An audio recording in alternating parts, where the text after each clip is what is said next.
All right, good morning, Coach Nick here, and I just want to go over this next routine with you. And this routine is going to have you using things like a fit ball, a medicine ball, some free weights like dumbbells, maybe a kettlebell, and one or two different cardio machines that you want to use. And what I got for you is 10 different exercises, and these exercises should be performed for 40 seconds on and 20 seconds off in between each exercise as you go through this whole circuit. All right, so start with exercise number one. You got the ball wall squat. That's where you're going to be putting this fit ball behind your back and putting this going up against the wall. All right, say the wall would be right here. You're going to put this fit ball right in the small of your lower back here, and that's going to be pushed up against the wall as you go down. And you'll be able to feel yourself really keeping good form and having this ball roll up and down the wall to help you get through this motion right here. All right, and that's what you're training yourself to do, is to come into a nice, effective squat, bodyweight squat, so you can work on your lower body work and stretch out your knees a little bit more too. So 40 seconds of the squat, and then you got 40 seconds on the slam ball. Whether you have a slam ball that's larger like this and it might bounce a little bit, or you might have a medicine ball that just stays on the ground, it's a little bit heavier. So choose a weight wisely that you can use for 40 seconds on. And this is going to be this is a 14 pounder. I would suggest anywhere between 14, 20, 25 pounds should be pretty ideal. Straight up, straight back down, all right? And when you're coming down, slamming the ball, and your body's coming down with it so that you can get a good flow going with this exercise, okay? 40 seconds, slam ball. After the 40 seconds is up there, you can set the ball down, but don't go too far away from the ball because I want you to come in to the next exercise with the same thing. I'm gonna have my feet split here. Let me get back a little bit farther. Feet split, meaning one, like left foot forward, right foot back a little bit, so you're split front and back. What you're gonna be doing is a raise where your arms are straight out in front of you. Raise, and then I want you to turn, twist, left, right.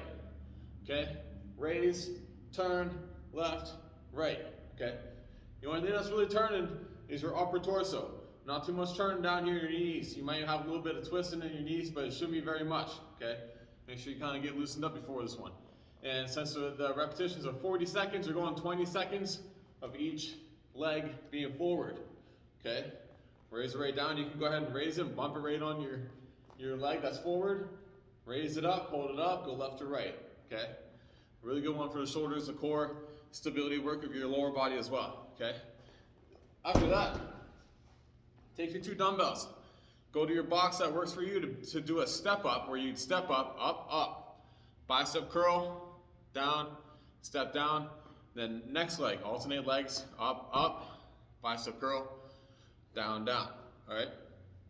After that one, you're gonna go over to your cardio machine, get right on it for 2 minutes, going at 75%. That's the high end of your green zone. So if you got a heart monitor, you would see the gray, the blue, the green, yellow, red, and this is gonna be at the high end of the green zone. So only start your 2 minutes though once you get your heart rate up to that point. Okay, so it might take you 30 seconds to get up to the high end of the green zone. So start your 2 minutes then.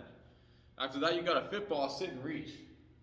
Fit ball sit and reach. You're gonna go back to this exercise right here with the exercise ball. You're gonna take a medicine ball, just like this right here, and I'll sit this way here so you can kind of see just about how I'm sitting. Because when I come back, I'm not sitting too far forward. If I was pretty far forward, the ball would be more in the mid to upper back. But I want you to be more mid to lower back where you're sitting up on that ball. I want you to go back behind you as far as you can. Then bring the ball up to your chest. Do a little sit up. Almost a sit up, not quite a full sit up. All right? Chin tucked to the chest the whole time. Sit and reach. Okay? Fit ball, sit and reach. And as you're back on that ball, with the ball being down lower back and mid back there, when you bring that ball back, you're really going to feel your abdominals have to really engage. And that's the whole purpose, okay? Whole purpose is to get that better so you have control of the pelvis not being anteriorly tilted, and you want to be able to use those muscles to keep level pelvis, meaning that you should have less pain in your lower back and better control over all the different exercises. After that, you got a hip bridge with a medicine ball. That's gonna be laying on your back. on the ground, going with a hip bridge, put your feet up on the ball. You can have your medicine ball close to your body. What I'm going to do here, I got this ball pretty much right underneath my knees. And what I'm going to do, bridge up, hold that bridge to a tap with the ball above your head, and then lay your hips back down to the ground. Right? Bridge up, tap, back down. Okay? So that's the ball hip bridge with incorporating a medicine ball in there with it. So hips, bridge up, arms come back down, tap the ball on the ground, everything back up, hips come back down, that's one full rep, okay? Then you got an elevated renegade row. An elevated renegade row,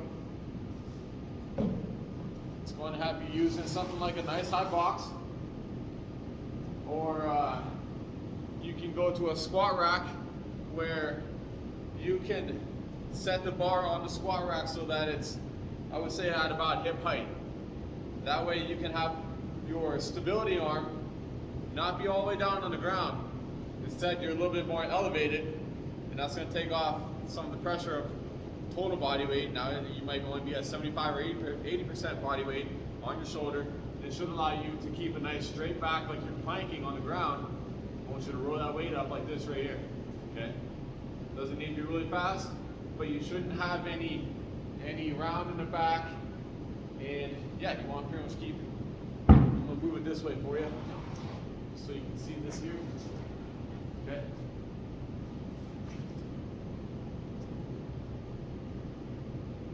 I'm pulling this weight straight up. Okay? There's no butt back like this, trying to pull up. Everything should be right down here, nice and level. Okay? Pulling up. 20 seconds on both hands. And then you got the 5th ball chest press. That's going to be where you're laying on the ball, and this ball is going to act like your bench to the point where I got it on the top and up the top of my upper back and pretty much right below my neck, doing a chest press. Chin tuck again towards the chest. Sorry, let me move back here a little bit. Get back to the screen. Okay. Chin tuck to the chest, going all the way down, all the way back up, okay? Ball chest press. And then your last exercise is going to be going back to either that same machine, same machine or the other machine that might be available for you. And again, hitting the 75%, only starting that timer for 2 minutes once you reach the high end of the green zone again, and hold it there. So yeah, 40 seconds on, 20 seconds off of all those exercises, going for 3 rounds. And you know, as always, coming into the routine, you can do a good 5 to 10 minute cardio warm up, hit up those foam rolling, the foam rolling techniques that I showed you for your legs, your back, roll that back out, and then at the end, always finish off with another cardio cool down, and your static stretches where you're holding for 30 to 60 seconds this time, okay? So give it a go, and let me know how it goes. Thanks.